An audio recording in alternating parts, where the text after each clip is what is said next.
Baik, assalamualaikum warahmatullahi wabarakatuh. Pada kesempatan kali ini saya akan mempresentasikan hasil kerja saya, yaitu pada materi masalah agraria, yaitu Undang-Undang Kepemilikan Lahan. Baik, sebelum kita mendalami Undang-Undang tentang kepemilikan lahan, sebelum itu ada sejarah tentang uh, perkembangan Undang-Undang Kepemilikan Lahan di Indonesia. Konflik agraria adalah konflik yang berhubungan dengan sengketa tanah. Konflik agraria muncul dari berbagai faktor, termasuk penguasaan lahan dan persaingan sumber daya alam. Konflik agraria muncul dari ketidaksesuaian atau kesenjangan terkait sumber daya pertanian selain sumber daya alam atau SDA. Sengketa agraria merupakan sengketa yang kompleks karena umumnya melibatkan banyak pihak dan banyak peraturan. Sengketa tanah yang sering terjadi di Indonesia pada pertengahan abad ke-19 dan awal abad ke-20 ini sebagian besar karena penjajahan Belanda yang memberlakukan Undang-Undang Tanah pada tahun 1870 yang menghasilkan Undang-Undang FPAK atau sekarang yang bisa disebut hak guna usaha, yaitu membuka pintu bagi bisnis sindikasi yang telah mengambil alih lahan pertanian rakyat. Konflik ini terjadi baik di dalam Jawa maupun di luar Jawa. Konflik terjadi baik di dalam Jawa maupun luar Jawa. Indonesia terkenal sebagai negara dengan areal perkebunan yang sangat luas di Asia. Perkebunan adalah sebagai pintu masuknya kapitalisme barat ke dalam ekonomi dunia ketiga. Sebuah sistem yang didirikan untuk melayani kepentingan negara-negara maju yang menghasilkan komoditas dan produk tanaman tropis yang dibutuhkan untuk mendapatkan keuntungan. Nah, setelah Indonesia memproklamasikan kemerdekaannya, penggarapan tanah tetap seperti semula dan dibiarkan berlanjut karena pemerintah Indonesia sudah memiliki rencana untuk memperbarui undang-undang agraria. Nah, inilah cikal bakal undang-undang agraria dibentuk, yaitu menghapuskan hak sewa dan mendistribusikan tanah kepada petani kecil dan sebagian lagi dikelola oleh negara melalui koperasi. Pada masa Orde Baru, pendekatan pemerintah Indonesia untuk menyelesaikan masalah adalah pendekatan bypass. Ya, yang dimaksud dengan bypass di sini adalah yaitu jalan pintas. Jalan pintas yang dilakukan yaitu mendorong penanaman modal asing sebanyak-banyaknya guna mengelola areal perkebunan yang relatif luas dan mendorong pertumbuhan ekonomi yang besar. Nah, hasil dari kebijakan ini adalah mereka membawa keadaan sosial yang tidak setara kepada masyarakat. Nah, dengan kebijakan ini, pemerintah Orde Baru menyimpang dari Undang-Undang PA 1960 sebagai turunan dari UUD 45. Nah, sekarang kita masuk Undang-Undang Kepemilikan Lahan yang ada di Indonesia. Nah, tanah dalam pengertian hukum memegang peranan yang sangat penting dalam kehidupan manusia karena dapat menentukan keberadaan dan kelangsungan hubungan dan perbuatan hukum, baik dalam hubungannya dengan individu maupun dalam hubungannya dengan dampaknya terhadap orang lain. Agar permasalahan hak atas tanah tidak menimbulkan konflik kepentingan di masyarakat, maka perlu adanya pengaturan, penguasaan, dan pemanfaatan tanah, atau dengan kata lain disebut Undang-Undang Pertanahan, atau biasa yang disebut Undang-Undang tentang pokok agraria. Nah,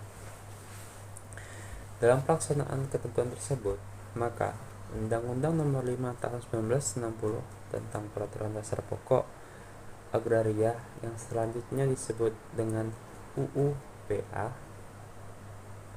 Dengan adanya UU PA sejak itu, Indonesia telah memiliki hukum agraria nasional yang merupakan warisan kemerdekaan setelah pemerintahan kolonial Belanda. Nah, dalam pembukaan Undang-Undang Nomor 5 Tahun 1960 tentang Peraturan Pokok Pertanian ditegaskan peranan dasar tanah bahwa tanah, air, dan ruang mempunyai fungsi yang sangat penting dalam membangun masyarakat adil dan makmur. Dalam konteks ini, penguasaan dan kepemilikan hak atas tanah terutama difokuskan pada terwujudnya pemerataan dan kesejahteraan dalam pembangunan masyarakat. Hak atas tanah merupakan suatu hak yang dimiliki oleh pemegang hak untuk menggunakan serta mengambil manfaat dari suatu tanah tersebut. Nah, hak atas tanah yang diatur dalam pasal 16 ayat 1 Undang-Undang Nomor 5 Tahun 1960 tentang Peraturan Dasar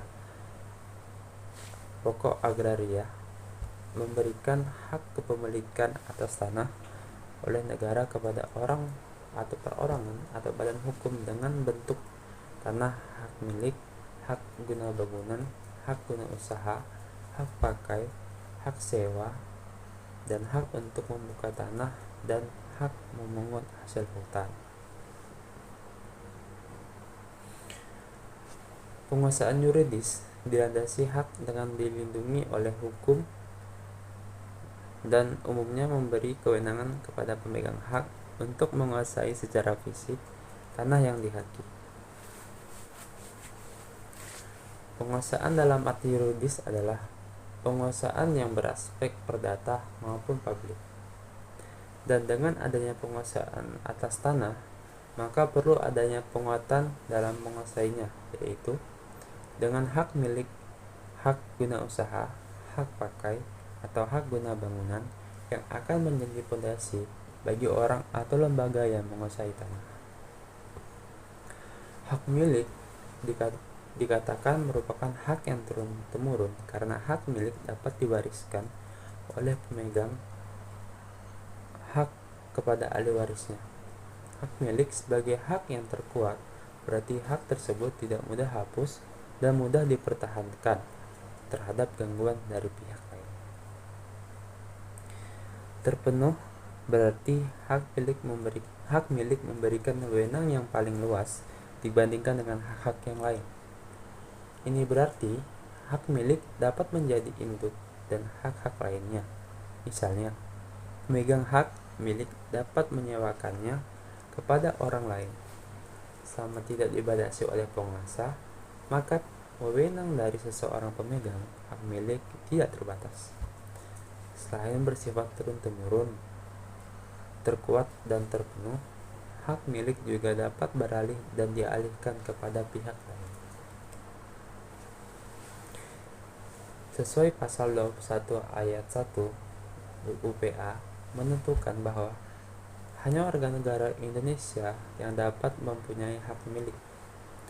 Namun, di ayat kedua disebutkan, ketentuan tersebut membuka peluang bagi badan hukum tertentu untuk mempunyai hak milik. Beberapa badan hukum yang dapat mempunyai hak milik adalah bank pemerintah atau badan keagamaan dan badan sosial. Sebagaimana yang ditentukan dalam pasal 8 ayat 1 huruf B Peraturan Menteri Agraria Kepala Badan Pertanahan Nasional Nomor 9 Tahun 1999 tentang tata cara pemberian dan pembatalan hak atas tanah negara dan hak pengelolaan. Hak milik dapat dipunyai oleh warga negara asing maupun orang yang memiliki warganegaraan ganda.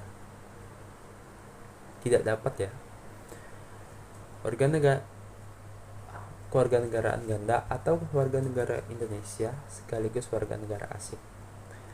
Bagi warga negara asing atau orang yang berkewarganegaraan ganda yang memperoleh hak milik karena pewarisan tanpa wasiat atau pencampuran harta karena perkawinan wajib untuk melepaskan hak tersebut paling lama 1 tahun setelah memperoleh hak milik. Dan apabila jangka waktu tersebut berakhir dan hak milik tidak dilepaskan, maka hak milik menjadi hapus karena hukum dan tanahnya jatuh kepada negara dan tetap memperhatikan hak-hak pihak lain yang membebani tanah tersebut. Hak milik dapat dialihkan kepada pihak lain dengan cara jual beli, hibah, tukar-menukar, pemberian dengan wasiat, dan perbuatan-perbuatan lain yang dimaksudkan untuk memindahkan hak milik. Perlu diperhatikan bahwa hak milik tidak dapat dialihkan kepada orang asing atau badan hukum karena orang asing atau badan hukum tidak dapat menjadi subjek hak milik, sehingga peralihannya menjadi batal demi hukum dan tanahnya jatuh kepada negara. Nah, menurut ketentuan pasal 27 UU PA, hak milik hapus karena yang pertama, tanahnya jatuh kepada negara, yaitu karena pencabutan hak berdasarkan pasal 18 Undang-Undang PA. Yang B, karena penyerahan dengan sukarela oleh pemiliknya. Yang C, karena ditelantarkan. Yang D, karena ketentuan pasal 21 ayat 3 dan pasal 26 ayat 2 UU PA. Yang kedua yaitu tanahnya yang musnah. Selain itu, hak milik juga bisa terhapus apabila terjadi pelanggaran terhadap ketentuan-ketentuan peraturan land reform yang mengenai pembatasan maksimum dan larangan pemilikan tanah atau pertanian secara absens. Nah, sekarang kita berlanjut ke cara penyelesaian masalah kepemilikan lahan di Indonesia sesuai dengan undang-undang yang berlaku. Nah, ini biasa yang terjadi seperti sengketa atau yang lain. Nah, di sini sudah dijelaskan bahwa jaminan perlindungan hukum dalam hal pertanahan yang saat ini diatur dalam Undang-Undang Pokok Agraria secara khusus terhadap pengaturan mengenai bukti atas kepemilikan tanah sebagaimana telah diatur dalam pasal 119 ayat 2 Undang-Undang PA dan Peraturan Pemerintah Nomor 24 tahun 1997 pasal 1 bahwa sertifikat adalah bukti tanda hak atas tanah. Akan tetapi, pada kenyataan yang saat ini yang bisa kita lihat, masih banyak orang yang mendapati maupun membangun rumah di atas tanah yang bukan miliknya atau di atas tanah sengketa tanpa memiliki surat kepemilikan hak atas tanah, bahkan yang membuat sertifikat di atas tanah yang bersertifikat. Dalam hal ini, biasa terjadi sengketa kepemilikan atas tanah, maka pihak yang merasa memiliki tanah itu pasti akan berusaha keras memperjuangkan hak-haknya. Nah, sekarang kita ke topik selanjutnya, yaitu bagaimana kebijakan serta peran pemerintah dalam sengketa kepemilikan tanah.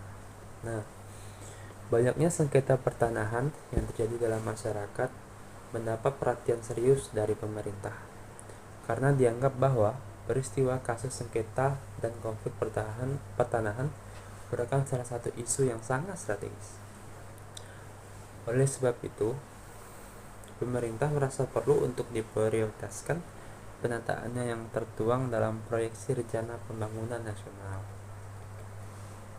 Di dalam RPJMN pada tahun yang disusun pada tahun 2004 sampai dengan 2009 bab 16D butir 7.1 menyebutkan bahwa sasaran program pengelolaan pertanahan antara lain meliputi yang pertama yaitu penegakan hukum pertanahan yang adil dan transparan untuk meningkatkan kepastian hukum hak atas tanah kepada masyarakat melalui sinkronisasi peraturan perundang-undangan pertanahan, penyelesaian konflik, dan pengembangan budaya hukum. Yang kedua yaitu pembentukan lembaga penyelesaian konflik agraria. Yang ketiga, pembentukan forum lintas pelaku dalam penyelesaian sengketa tanah. Selanjutnya, dalam rencana pembangunan jangka panjang RPJP 2005 sampai tahun 2025 menetapkan bahwa penerapan sistem pengelolaan pertanahan yang efisien, efektif, serta melaksanakan penegakan hukum terhadap hak atas tanah dengan menerapkan prinsip-prinsip keadilan, transparansi, dan demokrasi. Selain itu, menyempurnakan sistem hukum dan produk hukum perundang-undangan pertanahan dengan mempertimbangkan antara masyarakat adat serta peningkatan upaya penyelesaian sengketa pertanahan baik melalui kewenangan administrasi, keadilan maupun alternatif dispute resolution. Nah, yang dimaksud dengan mempertimbangkan antara masyarakat adat itu biasanya seperti kebiasaan masyarakat yang mungkin di daerah itu masih kental ya. Jadi masyarakat di suatu daerah tertentu memanfaatkan atau menggunakan lahan tersebut untuk kepentingan adat. Bisa juga mungkin di dalam lahan tersebut terdapat seperti makam-makam para leluhur dan sebagainya. Nah, itu biasa terjadi sengketa. Nah, berikutnya yaitu penyelesaian sengketa lahan oleh pemerintah melalui kewenangan administrasi Badan Pertahanan. Nah, penyelesaian sengketa melalui kewenangan administrasi dalam hal ini adalah melalui lembaga atau Badan Pertanahan. Mekanismenya sebagai berikut. Yang pertama, dilalui dengan pengaduan dulu. Dalam pengaduan ini biasanya berisi hal-hal yang dan peristiwa-peristiwa yang menggambarkan bahwa pemohon atau pengadu adalah yang berhak atas tanah sengketa dengan lampirannya bukti-bukti dan mohon penyelesaian disertai harapan agar tanah tersebut dapat dicegah mutasinya sehingga tidak merugikan dirinya atau orang lain yang terkena dampak. Yang kedua yaitu melalui penelitian terhadap penanganan tersebut, kemudian dilakukan penelitian baik berupa pengumpulan data maupun hasil penelitian fisik di lapangan. Bila dulu mengenai penguasaannya atau suasana yang di sana. Dari hasil penelitian ini dapat disimpulkan sementara apakah pengaduan tersebut beralasan atau tidak untuk diproses lebih lanjut.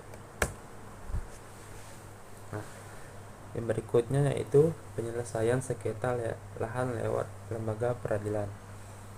Penyelesaian sengketa tanah yang diketahui dan dipraktikkan selama ini adalah melalui lembaga peradilan umum, karena secara umum kesanalah setiap permasalahan mengenai kasus-kasus tanah dibawa oleh masyarakat pencari keadilan. Nah, semua perselisihan mengenai hak milik atau juga dinamakan perselisihan mengenai hak-hak perdata, artinya hak-hak yang berdasarkan hukum perdata atau hukum sipil adalah semata-mata termasuk kekuasaan atau wewenang hakim atau pengadilan untuk memutuskannya. Dalam hal ini hakim atau pengadilan perdata. Nah, hakim atau pengadilan ini merupakan alat perlengkapan dalam suatu negara hukum yang ditugaskan menetapkan perhubungan hukum yang sebenarnya antara dua pihak yang terlibat dalam perselisihan atau persengketaan tadi. Nah, apabila usaha-usaha musyawarah dilakukan dan mengalami jalan buntu, atau ternyata ada masalah-masalah prinsipil yang harus diselesaikan oleh instansi lain yang berwenang, misalnya pengadilan, maka kepada bersangkutan disarankan untuk mengajukan masalahnya ke pengadilan. Sementara menunggu putusan pengadilan sampai adanya putusan yang berkekuatan hukum tetap, dilarang bagi pejabat tata usaha negara yang terkait untuk mengadakan mutasi atas tanah yang bersangkutan. Hal ini dimaksud untuk menghindari terjadinya masalah-masalah di kemudian hari yang menimbulkan kerugian bagi pihak-pihak yang sedang dapat perkara maupun pihak ketiga. Untuk itu, pejabat tata usaha negara di bidang pertanahan yang terkait harus menerapkan asas-asas umum pemerintahan yang baik, yaitu untuk melindungi semua pihak yang berkepentingan sambil menunggu adanya putusan yang telah mempunyai kekuatan hukum tetap.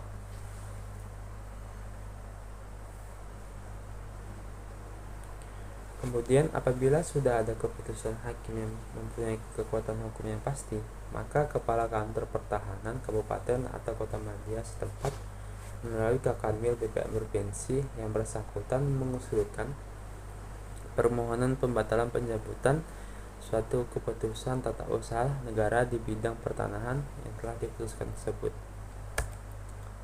Nah, cara yang terakhir yaitu melalui alternatif dispute resolution.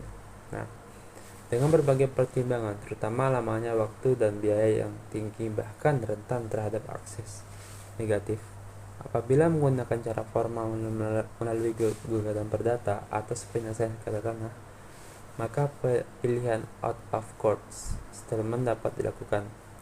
Pemilihan out of court dengan bertolak pada hukum arbitrage atau alternatif penyelesaian sengketa atau APS dapat dijadikan pilihan untuk masa kini dan masa mendatang di dalam menyelesaikan sengketa di bidang pertanahan. Tetapi hal ini bertolak dari RPJP 2005 sampai tahun 2025 yang secara eksplisit menyebutkan mengenai hak alternatif dispute resolution, maka kantor ini merujuk pada arbitrage sebagai jalur yang selama ini digunakan.